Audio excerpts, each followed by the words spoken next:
Welcome back sa aking channel. Kapuso actress Bea Alonzo 2 beses na palang binusted ang per-eagle president na si Vincent Co. Pero Vincent hindi sumuko sa paniligaw, panuurin at pakinggan ang buong detalye.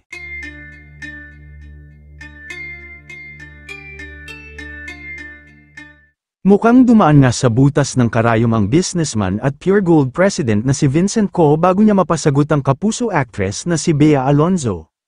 Dahil ang totoo pala ay hindi ganun kadali ang naging panliligaw niya kay Bea, dahil makailang beses na pala siyang nabusted ng aktres.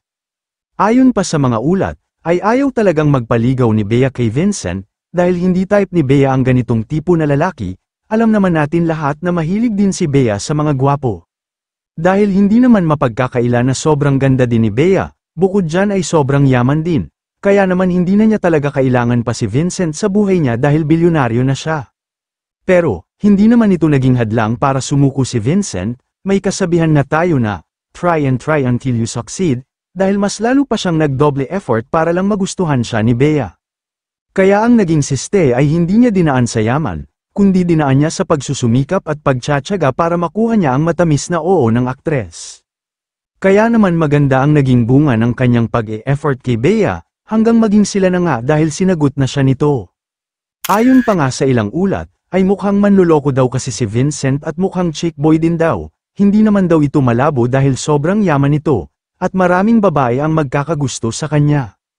Pero, dahil nga makalawang beses nang binasted ni Bea ang negosyante, at hindi pa rin sumuko, dito ay napatunayan niya na mahal talaga siya ni Vincent, kaya naman sinagot niya na ito.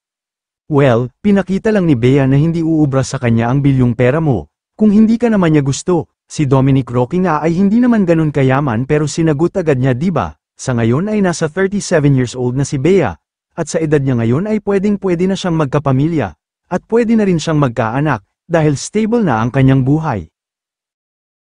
Kayo mga ka-showbiz, anong masasabi niyo sa ating showbiz topic ngayon? Kung may opinion kayo ay magkomento lang kayo sa aking comment section. At syempre kung bago pa lang kayo sa aking channel ay mag-subscribe na kayo para lagi kayong updated sa mga showbiz trends na ina-upload ko. Maraming salamat po.